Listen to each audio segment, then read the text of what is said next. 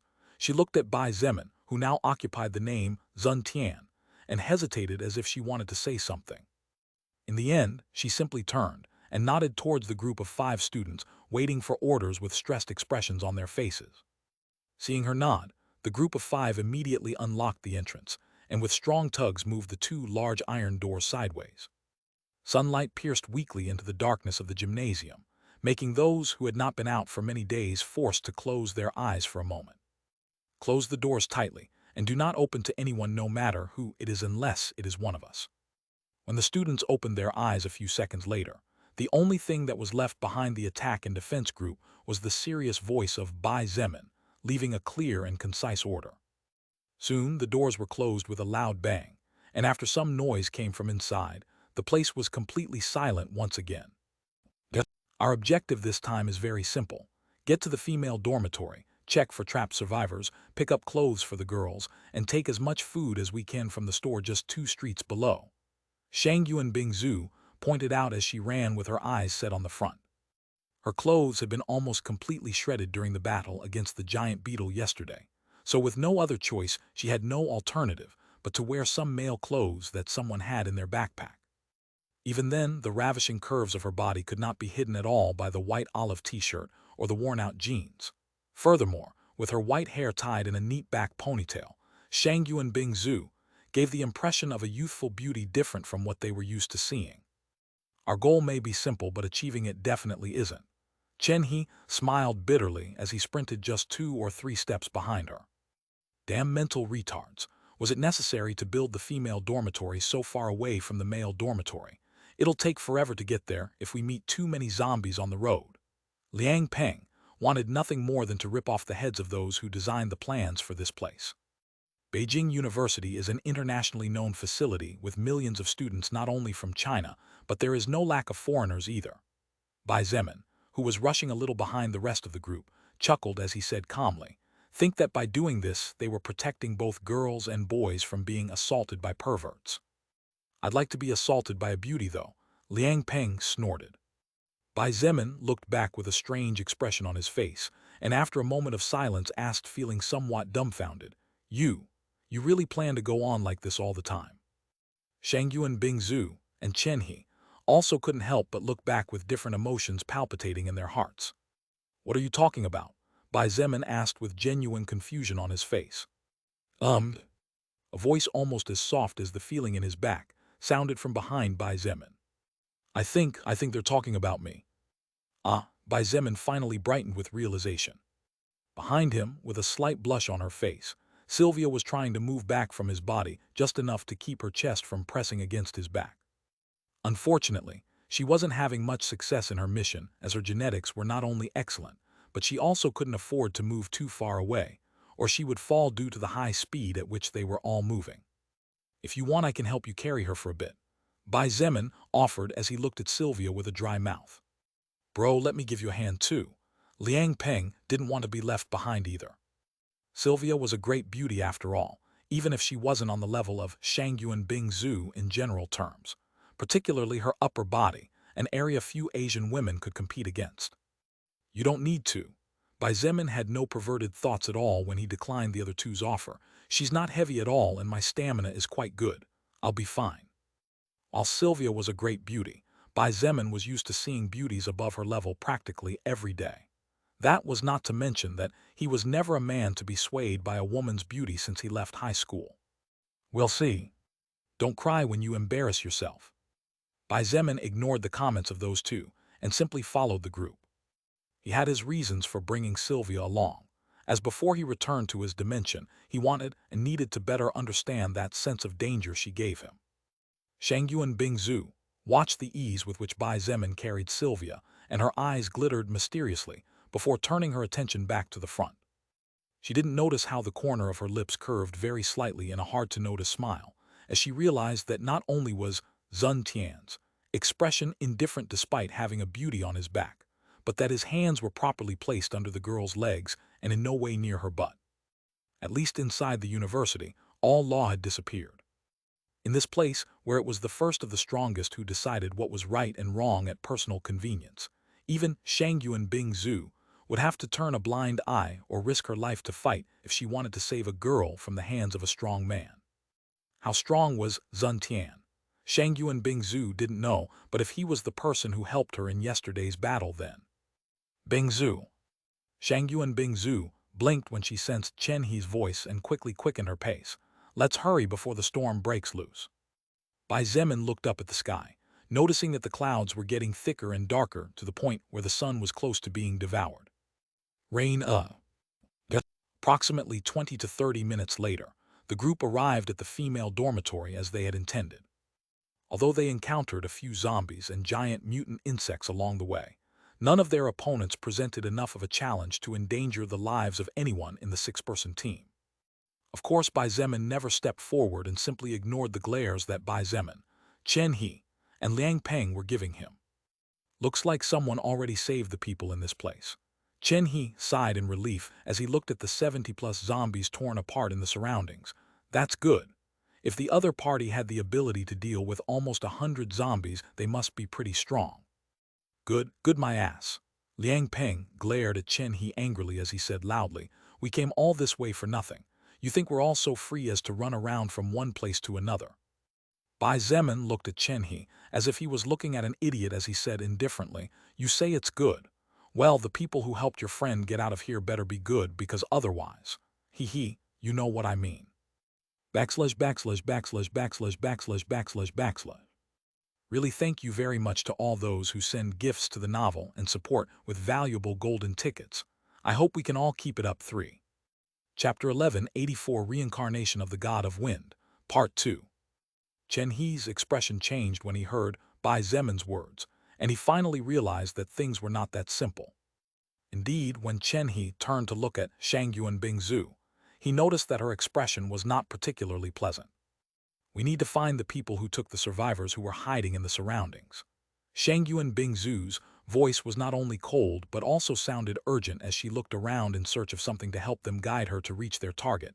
Just as he said, "We can't rule out that the unknown group is friendly. Besides." Shangyuan Bingzu narrowed her eyes as she looked at the fist-sized holes on the ground before saying in an extremely icy voice, "If the person who saved the girls in the female dormitory is the miserable little bastard from yesterday, I'm afraid they might be better off dead than alive." Bai Zemin was shocked by her words. Miserable little bastard. Who was the miserable little bastard that Shangyuan Bingzu spoke of with such hatred? Bai Zemin didn't understand at first, but he was smart to begin with, and evolution had only propelled his brain to a new stage. It wasn't hard for him to draw conclusions based solely on what little he knew of this place and the past events that had occurred in his dimension. Kaio Long, that name popped into his head again. It seems that the battle against the giant beetle was caused by Kaio Long. This is different from how things happen in my place. Bai Zemin thought that the situation was really interesting. He looked at Shangyuan Bingzu and pointed in the southeast direction. Actually, they are probably not far away. Everyone's eyes sparkled when they saw where he pointed. The convenience store. Not bad. Liang Peng and Bai Zemin looked at him in surprise, particularly the latter who finally accepted that, at the very least, the brain of this freshman named Zun Tian was working quite well. No, I didn't know the convenience store was there. Bai Zemin winced in his heart. His senses were incomparable to those of any person or mutant creature in this world, so it was easy for him to sense everything from kilometers away. Let's move. Shangyuan Bingzu simply nodded in his direction before dashing southeast at full speed.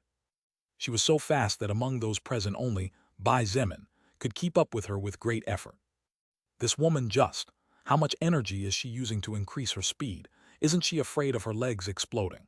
Bai Zemin exclaimed in disbelief as he looked at her back getting farther and farther away. Bingzu was always extremely adept at controlling mana. It seems that the Shangyuan Bingzu of this dimension is impressively skilled in controlling spiritual power. Bai Zemin thought as he watched her back curiously. Now that Bai Zemin knew about the existence of another dimension and alternative existences of themselves, it was natural to think that there were probably other alternative dimensions besides this one. In this dimension, Bingzu is extremely skilled in the use of spiritual power, but in my dimension she is an unmatched genius using mana. If there are more dimensions and in them there are also other versions of Bingzu, will each of her versions be an unmatched master in controlling different kinds of energy? Bai Zemin was frightened at such a thought, because with that thought, a theory that sent shivers down his spine appeared for an instant in his heart. Golden domain shattered, soul record, split lands, cosmos formation, mana, spiritual power, will. Bai Zemin's heart began to beat faster and faster as he felt he was finally getting closer to the truth. Bang! The sound of a powerful and loud bang attracted everyone's attention, pulling Bai Zemin out of his inner thoughts for a moment as he looked ahead. No more than 60 meters ahead, Shangyuan Bingzu was facing a male that looked to be no more than 20 years old. The sound from earlier seemed to be the result of the clash of the two sides attacking each other. Shangyuan Bingzu was powerful, but the other party was not weak at all.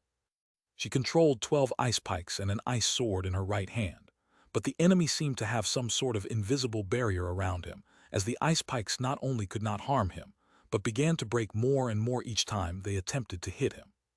Only the ice sword seemed to represent a danger to the young man, but the overall speed and agility of his movements seemed to be out of league. Damn bitch, I don't know how you survived that beetle, but since you came, I'll make sure you don't go back." The young man ducked, narrowly dodging Shangyuan Bingzu's diagonal slash. He retreated at lightning speed, and after putting some distance he pointed forward while shouting in a hoarse voice, "Air bullet." Shangyuan Bingzu's expression had changed as soon as she saw her enemy raising his hand, and since she had faced him before, she knew that she couldn't underestimate him. She had only moved out of the way when a hole the size of a human fist appeared in the spot just behind where she had been standing a moment before, broken stones and dirt flying everywhere. Shangyuan Bingzu's heart trembled as she realized that, as much as she hated to admit it, this enemy was indeed powerful and dangerous. "If it was just me alone, I probably couldn't win because his element counters mine. But fortunately, I'm not alone." Chen He stopped dead in his tracks as he took out a steel ball from the backpack on his back, and after a powerful deep breath, he threw the steel ball straight at the young male's left leg with all his might. Unlike Chen He, who was an expert in archery, Chen He was a professional when it came to baseball, professional pitcher to be specific. The speed of the steel ball was in no way inferior to that of a bullet. The young male's expression changed slightly as he felt the air currents changing, and he quickly raised both hands as he urgently shouted, "Stop!" Under Chen He's disbelieving eyes, the steel ball slowly lost speed and power, finally stopping when it was only 10 centimeters away from hitting its target. Impossible." Kaio Long's expression was pallid as he watched the steel ball slowly spinning ahead away. Soon, however, his face twisted into a hideous expression as he gazed at the stunned Chen He. "Son of a bitch, that's dangerous, you know." Bang! The air exploded and the steel ball disappeared.